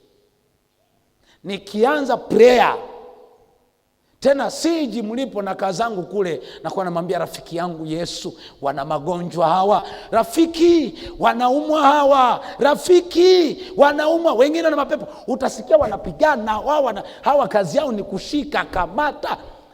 Wa kwangu halito. Siku ile nikaona kumbe huyu Yesu anijui. Ameambia ngumi sina mimi. Kamfungia ndani mwanamke yule. Niambie, kwa nini unanifanya usoni hapa? Nilimpiga ngumi akafanya Kamba sema, kwa nini unanifanyia haya? Ona haitoshi mjinga huyo. Kaenda kulikuwa na sindano ya kushona nguo, ile sindano tunashonea hivi. Tunafahamu ile sindano ile. Nikamkamata nikamwambia lala. Nimtandika kofi. Nadhani aliona malaika wanazunguka mle ndani. Akarara kweli. Tangu amenijua, hajawahi kuona ni mkali, hajawahi kuniona mkorofi. Baadaye nikamwambia lala, uniambie kwa nini nafanya haya. Nikachukua mkono wake, choma na sindano, huwezi kuondoka maishani mwangu, ukanifanya. Damu zikaanza kutoka. Sasa niambie, haonge. Nikaona mjinga, kumbe hujanijua wewe. Nikaenda bafuni, nikachukua ndoo, nikaijaza maji, nikamwambia kanyaga humu kwenye haya maji. Akakanyaga mle. Anambia unatakiwa kusinda humu umesimama.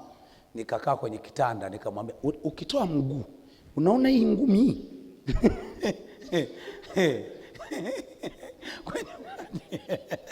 Yaani akili za kujisaidia hizi.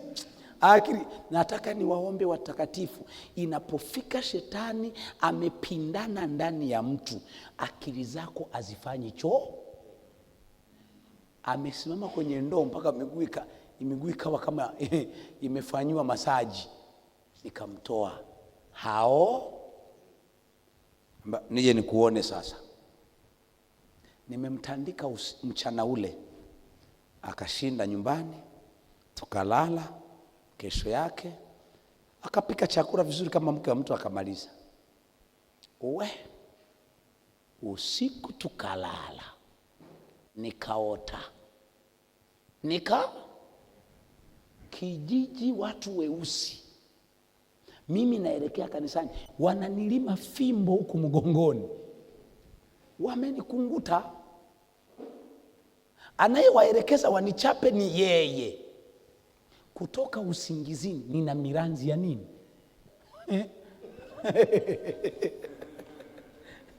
Nina miranzi ya stiki. Nilitoka usingizini kajikuta kuna damu zinatoka milanzi, kaelewa hapa nimechapwa. Hii vita hii siwezi. Kanisani alikuwa amelala Bariki na Justini, nikawahi chachi. Pale juu madhabahuni, nikalala, nikajinyosha, nikageuza mgongo, nikavua nguo, ile damu ikagusa nini? Madhabahu. Ndo nilijua mimi nimeitwa. Wanangu, Bwana asifiwe. Mimi nimeitwa. Kweli? Akija mtu akamwambia wewe, mimi nimeitwa. Unaona ile madhabahu madhabahu ya zamani ilikuwa ndogo kama hapa. Tulikuwa tuna kubwa kama hii. Ile madhabahu ilinyanyuka. Lile kapeti likajikunja, likanifunika. Sio ndoto, sio maono. Alafu likakunjuka. Akanambia nitakusaidia. Kweli? Nanyanyuka, miranzi imefanyaje? Imebaki nyeusi tu, zile damu hazito. Akanambia kesho nenda nyumbani kwako. Unaona ule mguu wa kushoto wa kitanda ule, si kitanda, mguu wa kushoto ule. Sogeza kile kitanda katikati, zunguka ule mguu. Ushike, sema Bwana, kama mimi huyu ni mke wangu abaki, kama sio mke wangu aondoke. Huo mguu ndo kuliko wekwa zindiko. Speed chumbani, nyumbani, nikaushika. Nikaongea. Saa 6 mchana mwanamke akaweuka, akaanza matusi, anakamata Elia, mwanangu yule Elia anamshika mkono, anamwambia kwa sababu baba yako anakana hao malaika, bembea, anakarusha, kanaenda kujitundika chini kule chini. Unaongea, akikaribia mtu anang'ata, inatoka damu. Tukafunga kamba mama Elia, tukaita vikao, tukaona isiwe kesi, tukamwita babake mzazi, akaja nyumbani. Kwanza huyo baba alifanywa advertise, alinyoshiwa mguu chwa. Nikamwambia mzee, mimi siishi na mtu wa namna, ungekuwa wewe ungekaa naye? Hapana. Kaza mzee, niliwahi kukupa mahali? Akasema hapana. Chukua mwanao. Mbele ya Mwadepo, mama Mwadepo, mama Elia akaondoka, nikabaki mwenyewe. Akaondoka na Elia. Alipofika kule akaona isiwe kesi. Sasa amenifanya, amenifukuza, tutaona huyo Mungu wake tutajua. Akachukua Elia akampiga moto mkono. Elia huyu mnayemwona huyu Elia. Ninyi mkiona kina mama Jide wanampenda Elia mnadhani mchezo. Nimelala nikaota, aliyenipa nauli ya kwenda kumfuata Elia, huyu naitwa Msamaria. Nikaenda Kagera, nikamchukua Elia nikamleta. Nikabroko namba zake, nikabroko kila kitu. Nikachukua Elia nikapeleka madhabahuni, nikamwambia Mungu, nimeshamleta. Unasemaje? Hapo amenyonyoka.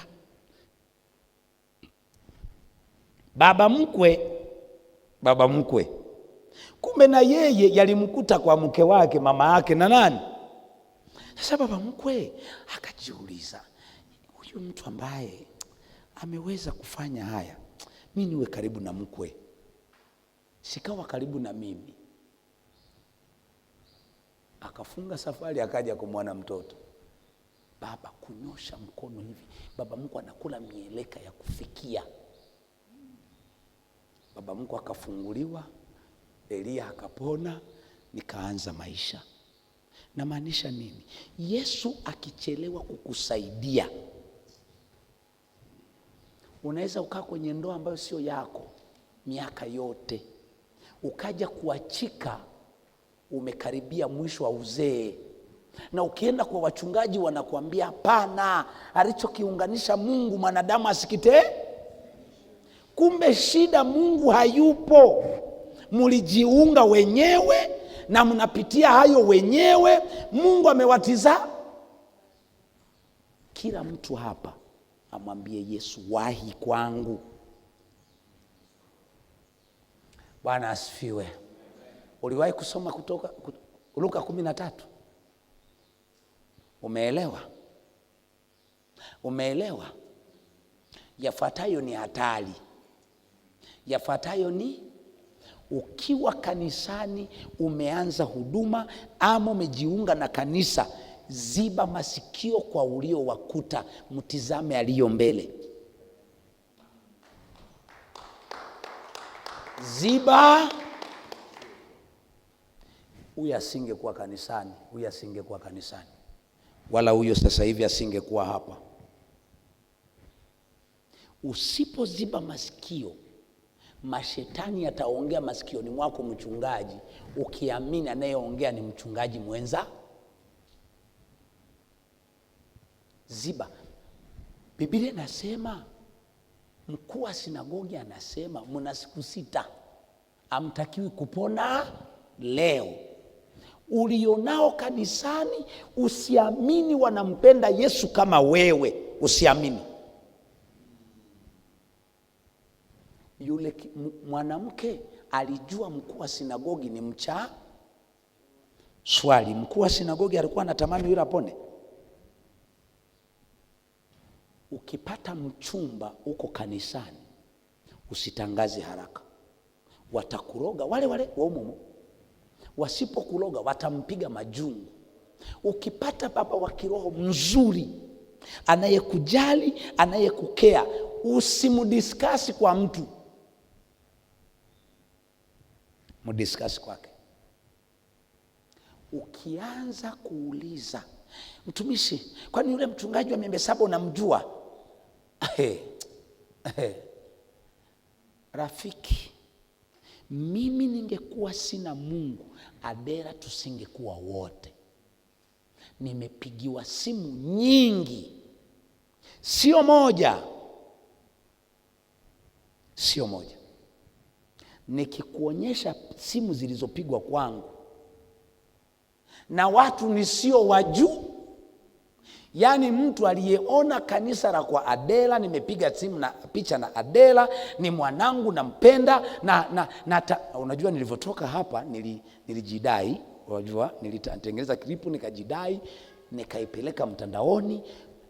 Simu zilizofuata ni za wachungaji.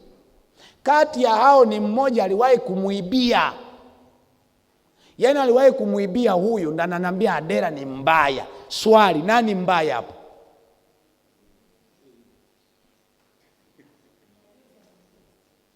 Najuza amekutext.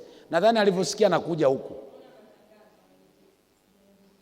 Fikiria. Jitahidini sana kumtunza Yesu wenu, adhihirishe mlicho nacho. Msipofanya hivyo, Bwana asifiwe. Kwa waumini wa kawaida ambao mmeshiriki kikao hiki cha wachungaji, nisikilizeni vizuri. Hii nawaambia, nilichowaambia leo ni utajiri zaidi ya utajiri. Nilipogundua siri ya kutatua matatizo ya watu, ndo mali zilianza kuja. Brother, Tumaini, unaona hapo ulipo? Si nyumbani kwako kama ungekuwa na 20,000 50 zako umetunza za siri, nikikupigia simu ngakwambia nina shida mwanangu niletee, unajua unaichukua, unaileta tu. Kwa nini? You know I don't hate what I have for you. Sikiliza, usipoelewa kwamba kilichomfanya Yesu afurahiwe na watu ni matendo aliyotenda kwa yule aliyekondeana.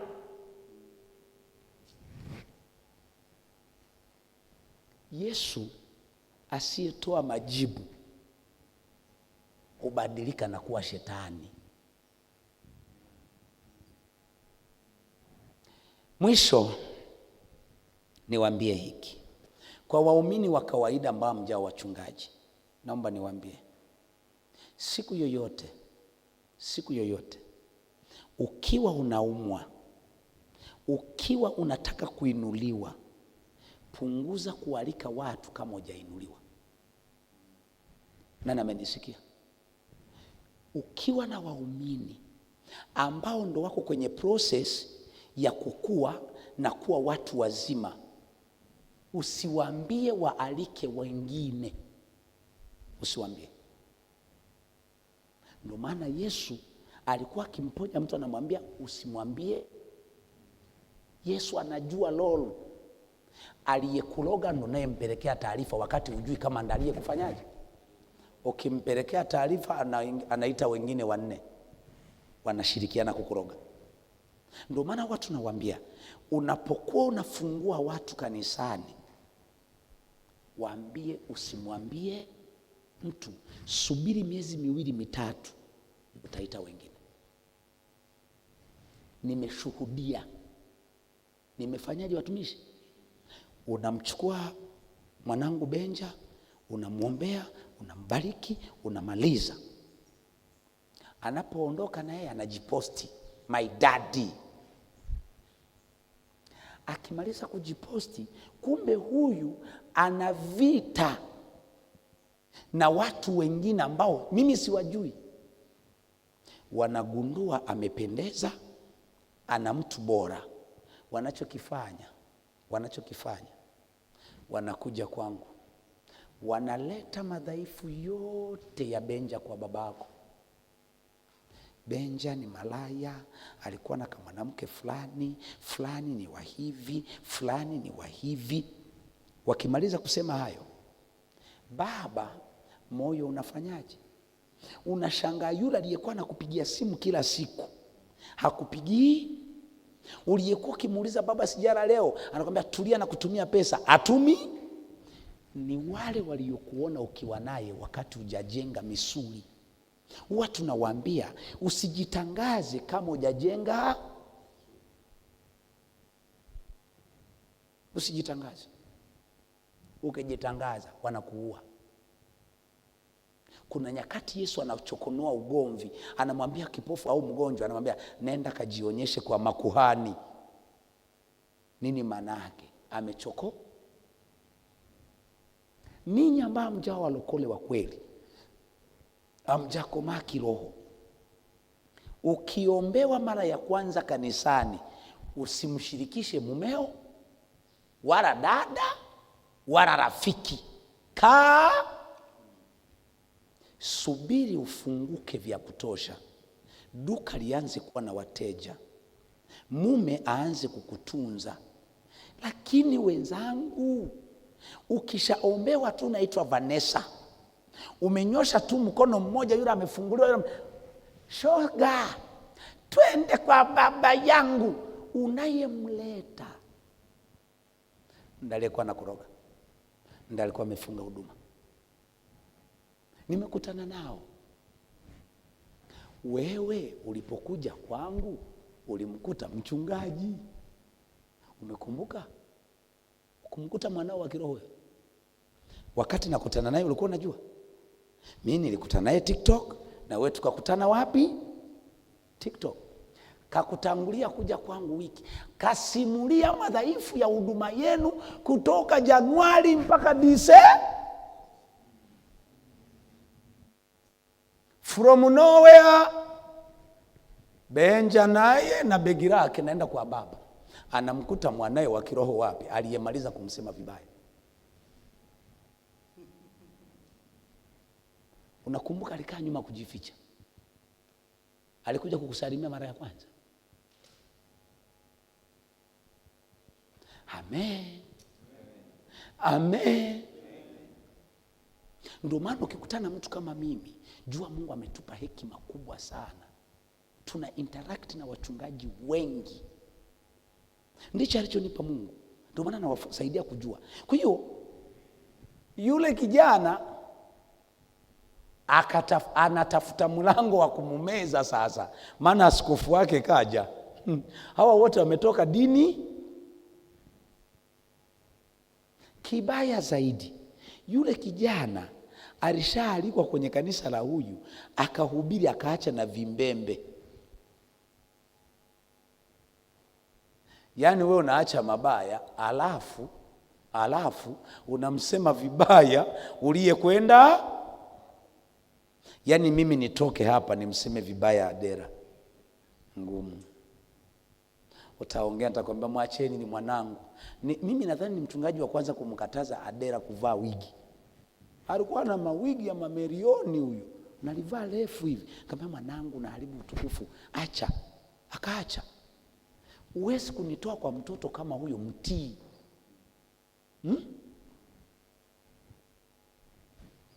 Huyo hapa. Tumekaa kanisani. Mwisho akamuita, Noa njoo. Nakumbuka ulimuita. Akamuita, akaja kwake, vikaishia hapo.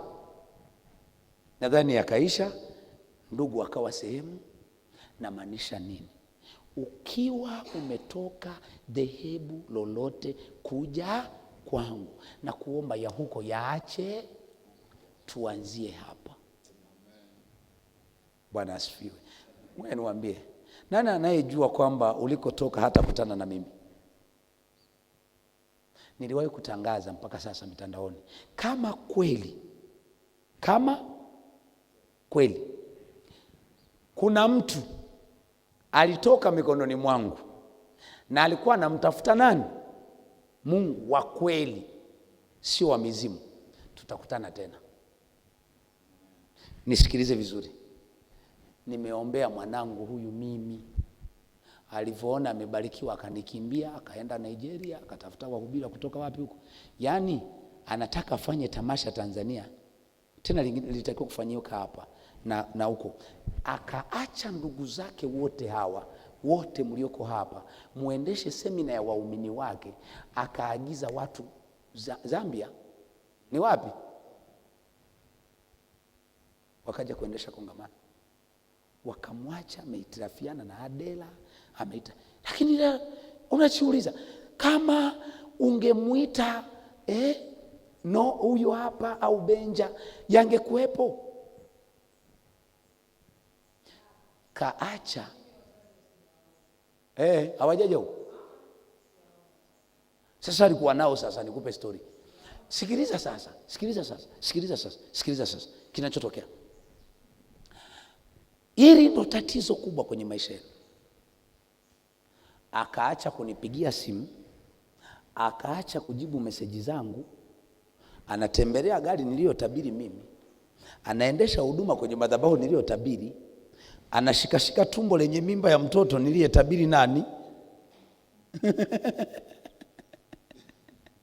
Lakini sadaka anapelekewa TB nani? Kalipa mpaka tiketi ya ndege, kaenda mpaka kwa TB Joshua. Mnaona na maanisha nini? Lakini Mungu alivyo mwaminifu. Mungu alivyo, akilala tu anaota namfanyia 1 2 3. Anaamka anasema, Baba, nimeona unanibariki. Namwambia, endelea mwanangu. Ukifika wakati wa Mungu kutumika kwa speed, tutakutana tena. Huwezi kukwepa. Sio mmoja, nimekutana na wengi. Yaani yule ambaye anasema huyo ni baba yake wa kiroho, mimi ndo baba yake. Yaani yeye anahama kwangu, anahamia kwa ndumie. Kwa ndumie. Anamuita baba, anashika magoti, baba yangu. Amenikataa mimi. Kumbe ndumie mwanangu. Hapo vipi? Ukija ni ile story ya Joshua na Mwaihojo. Peter na Mwaihojo. Mwaihojo mnamjua. Mwaihojo ni mwanangu wa kiroho, yuko TAG. Peter amehama Sauti ya Shangwe, ameenda kujiunga kwa nani? Kwa Mwaihojo. Mwaihojo anataka kufanya vitu, anaagiza vyombo vya maspika manini yaende kwake, kwa baba yake. Peter kapewa kuwa mchungaji msaidizi kwa nani? Kwa Mwaihojo. Mwaihojo ambaye mimi ni mwanangu. Mimi Peter amenikataa, sina Mungu. Yaani amesema simuelewi Mungu wa huyu. Nikaelewa ni nini? Ufahamu. Wakati wa sherehe ya miaka 2 ya kanisa, baba wa kiroho ameandaliwa, anakuja kubariki madhabahu ile ya magari yangu yanapaki na watu wangu tunapaki kwa Mwaihojo. Tumkaribishe baba yangu wa kiroho. Sasa mchungaji msaidizi unakaa na baba wa kiroho huyo. Baba yangu, mtumishi wa Mungu, nabii wa Bwana, baba aliyenitoa kwenye mapito, Bishop Kakiziba, mpigie makofi baba. Naomba wewe sipita wewe. Na mimi sasa sherehe nikaiacha, nikaanza kuchamba mtu.